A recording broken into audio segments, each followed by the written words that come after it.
Hey everyone, it's Average Gatsby, and welcome to the first issue of my Mass Effect 1 guide. Now, before I get started, just want to point out something real quick here. I switched my class over to the Vanguard. Now, this is simply because the way my playthrough of the Sentinel was going, I was playing exactly like the Vanguard. Something about the insanity difficulty just really, I don't know, was not conducive for playing the Sentinel, how the Sentinel's made to be played. There were just a couple problems I had. One, the combat was not particularly exciting to watch. I was reviewing some of my videos, and the Sentinel is much more of a support class in Mass Effect 1 than it is in Mass Effect 2. And I had kind of forgotten that because I haven't played this game in quite a while. And so, you know, it was a lot of me hanging back and not really getting in the action, so the videos weren't very exciting. I was having a good time, but that doesn't necessarily translate well to, fast combat. And then when I did play the sections, action-packed and whatnot, I was basically playing exactly like how the Vanguard plays. I was using my shotgun a lot, which you won't have access to the first time you play as a Sentinel. And when I'd use my pistol, I'd have to go back to the same slow combat. So I just decided, you know what, I'm going to start from scratch, I'm going to start at the beginning, pull out the Vanguard, and just use it. I took Singularity as my bonus power, but I'm going to try not to use it. It's really good. I highly recommend that you use it. And I might use it a little bit, but I'd like to keep this as pure a Vanguard playthrough as possible. And anyway, for this first video, I just kind of want to talk about the flow of the guide, how this is going to work, and give some basics on playing Mass Effect 1 and playing as a Vanguard. So let's get started. You're going to see this extremely daunting screen here for your build. I'll be going into that in greater detail in my blog entries. I plan on blogging the entire time I make these videos, so you know, there will be a pretty significant written element to this. You can still, the videos are enough, but if you kind of want to get some more details, or want me to spend some more time on certain issues, you'll be able to find that in the written sections. Another thing I want to talk about is just how this game plays, because it is not Mass Effect 2, and it is not a very good shooter. Now, does that mean it's a bad game? No way. I mean, I think this is a great game. But gameplay-wise, it is designed like a shooter, but it's kind of missing some really important elements of a shooter. And one of those is just a consistent cover system. The cover system is really strange on Mass Effect 1, and I think that is part of the learning curve of this game, especially on higher difficulties. One thing that is kind of interesting that I found, and I think one of the reasons why the learning curve, I think, is actually greater in this game than in Mass Effect 2, is because in this game, it's not so much that higher difficulties make Shepard so much weaker and take so many fewer hits. He does take fewer hits, but it's more that your enemies tend to have a lot more health. So when you actually get in a fight, it's a lot easier to get swarmed on the insanity difficulty, it's easier to get flanked. But at the same time, that doesn't really fix the problem of you trying to learn how to use the cover system effectively, even if you're playing on a lower difficulty level. So here's some things to keep in mind. One, cover isn't consistent. You have to run at it, and then even when you run at it, it's not always gonna pick you up.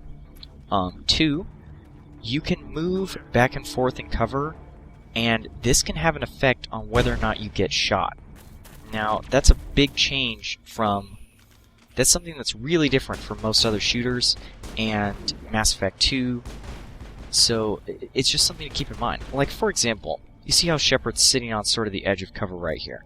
Now, it just so happens that from the angle of these enemies and from the direction they're shooting at me, I don't really have too much of a problem getting shot, but you're going to see other times where you might be hanging out on the corner of cover, and the enemies appear to be...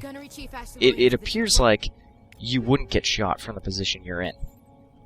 However, the enemy is still hitting you. And this is because just that cover system, when you're up against the far side of cover, you can still get hit there even if the enemy is, even if it doesn't look like it's a very good angle for them. The enemy will shoot your arms and things like that, which doesn't happen in Mass Effect 2, and doesn't really happen in Gears of War and other third-person shooters. Now you're going to see right here some of the inventory decisions I make. I'm trying to keep those to a minimum in this video so far, but I did want to briefly address it. This is also kind of a request I wanted to put to you guys. How much of this did you really want to see as far as, me equipping my character? Would you like me to off-screen everything, or do you want me to go through and talk about each element in the guide?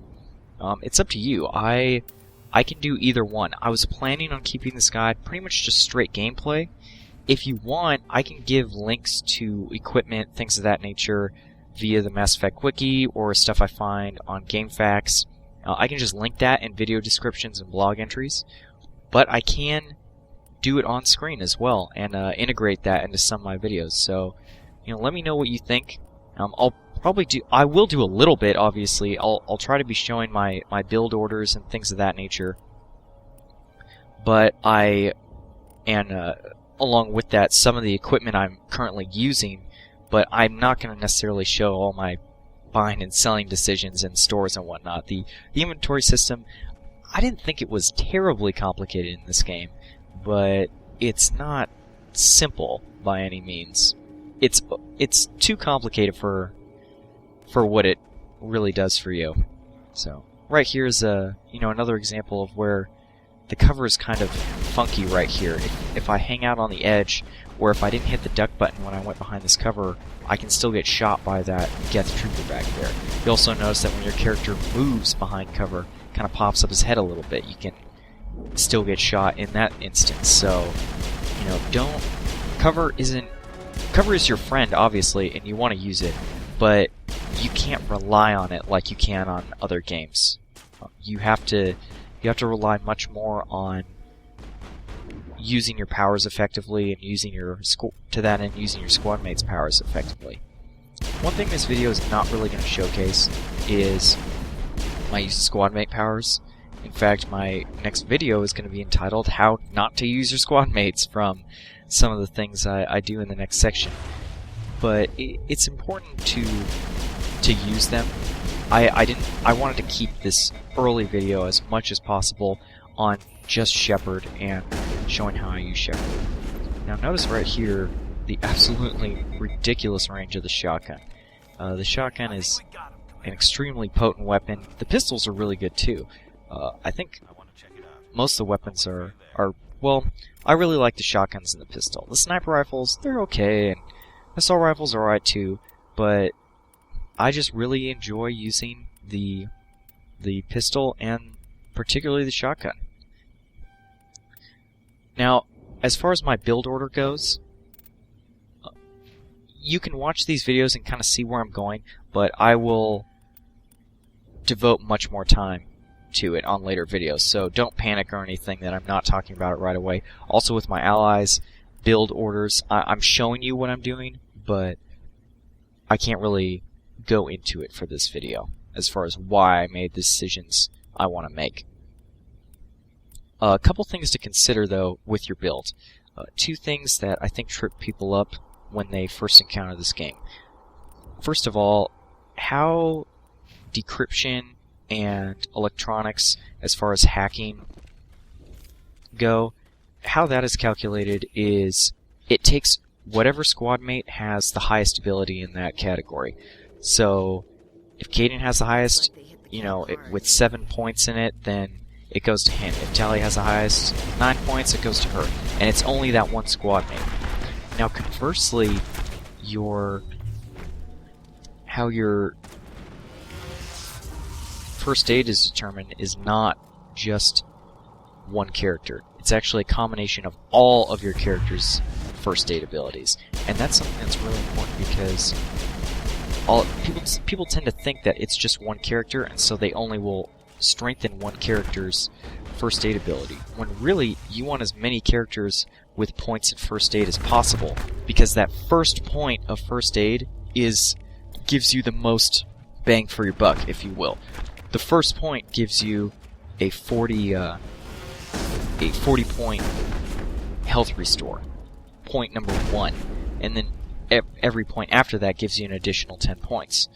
So even just putting 1 point in first aid with a character, even if you're not going to level it up and you're going to level it up in other characters, it's still worth that 1 point. So just something to keep in mind. Anyway, my video's kind of wrapping up here, so hope you enjoyed, and I'll be going more into tactics and things like that in other videos, so there's a lot more coming. Stay tuned. My name's Average Gatsby. Hope you enjoyed. Please rate, comment, subscribe. I'll see you later.